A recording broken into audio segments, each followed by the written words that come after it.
हमारे साथ अन्याय मत कीजिए सरकार। सीजीएल अभ्यर्थियों ने सरकार से लगाई गुहार। सरकारी नौकरी से सड़क पर हजारों अभ्यर्थी। प्रोजेक्ट भवन के बाहर अभ्यर्थियों का प्रदर्शन। रांची के प्रोजेक्ट भवन के बाहर खड़े ये लोग सीजीएल अभ्यर्थी हैं। कल तक ये लोग सचिवालय के कर्मचारी थे, लेकिन आज इन्हें अंदर नहीं घुसने दिया गया। झमाझम हो रही बारिश में ये लोग बरसाती पहनकर खड़े हैं। हेमंत सरकार के एक फैसले ने हजारों अभ्यर्थियों को एक झटके में सरकारी नौकरी से सड़क पर लाकर खड़ा कर दिया।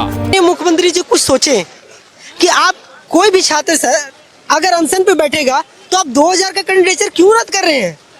आप इंडिविजुअल चेक कर लीजिए ना, 2000 बहुत ज़्यादा स्टूडेंट तो नहीं है, आप चेक कर लीजिए। सर मैंने 2015 से तैयारी स्टार्ट किया है। मेरे पापा नहीं है, मेरी माँ बूढ़ी है, विकलांग है वो। आप पूरा डिटेल्स मेरा जांच कीजिए कि मैं झूठ बोल रहा हूँ क्या।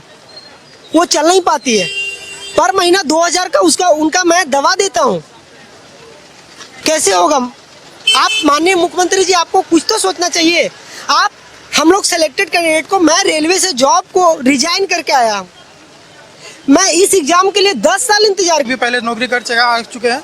रेलवे में गुड्स ट्रेन मैनेजर था और रेलवे की नौकरी छोड़ कर आए? नौकरी छोड़ के आया हूँ, उसमें मैं गुड्स ट्रेन मैनेजर था। मेरे पास रेजिग्नेशन लेटर का PDF भी है, आप चाहेंगे तो दिखा भी सकते हैं। लेकिन ये स्थिति आ गई है कि आज हम लोग सड़क पे आ गए।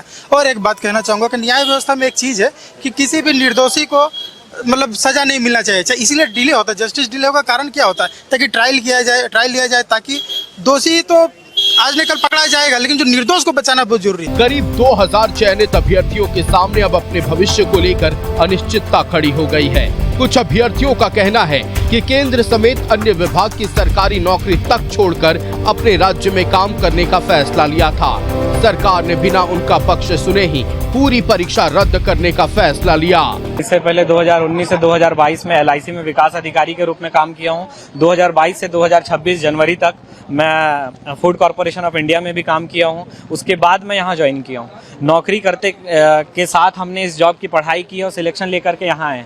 अब हमारे पास ना पीछे जाने के लिए है ना कुछ है। एक दिन में अचानक से ऐसा बोल दिया जाता है कि आपकी सेवाएं समाप्त होती है, तो हमारे लिए बहुत ही चिंतित है, क्योंकि चिंताजनक है कि हमारे पास अब ना पीछे कुछ बचा है ना आगे। क्योंकि राज्य सरकार में हम इसीलिए आए थे, हम लोग के पास बेहतर सैलरी थी, बेहतर सब कुछ था, लेकिन हम लोग यहाँ आए क्योंकि अपने राज्य को, अपनी मिट्टी के लिए हमको कुछ काम करना था, अपने राज्य के लिए सेवा देना था। सिर्फ हम लोग इस उम्मीद से आए थे, लेकिन हमारे साथ इस तरीके का व्यवहार हुआ, बहुत ही दिक्कत वाली बात है। क्योंकि इकलौते हम लोग, बहुत सारे ऐसे लोग हैं, मैं भी ऐसे हूँ, जिन पे पूरा परिवार डिपेंडेंट। लिखा हुआ था कि जो भी मतलब सारा कुछ जो उनकी मांगे थी, CBI, JSSC, CGL रद्द और कोर्ट की मॉनिटरिंग में जांच, वो सारी चीज़ों का वहाँ खंडन किया गया था। और लास्ट पॉइंट जो जजमेंट कॉपी है, उसमें साफ लिखा हुआ है कि जो भी दोषी पाए जाएंगे उन पर कार्रवाई होगी। तो मैं माननीय CM साहब से ये सवाल करता हूँ कि जो मेरे एडमिट कार्ड या जो नियुक्ति पत्र में ये लिखा हुआ है कि जो दोषी पाए जाएंगे उन पर कार्रवाई होगी, अगर मैं दोषी हूँ तो मैं चाहता हूँ कि मुझे प्रोजेक्ट भवन के सामने फांसी पर लटका दिया। हेमंत सरकार के फैसले से आंदोलन कर रहे छात्र अपनी जीत मान रहे हैं, तो दूसरी तरफ चयनित अभ्यर्थियों का दर्द एक अलग ही कहानी बयां कर रही है।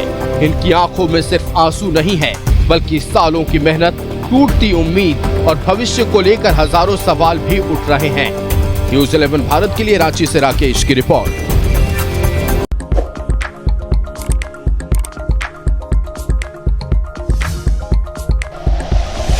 Like and share videos, subscribe करें हमारा चैनल और प्रेस करें बेल आइकॉन। न्यूज़ 11 भारत, सच है तो दिखेगा।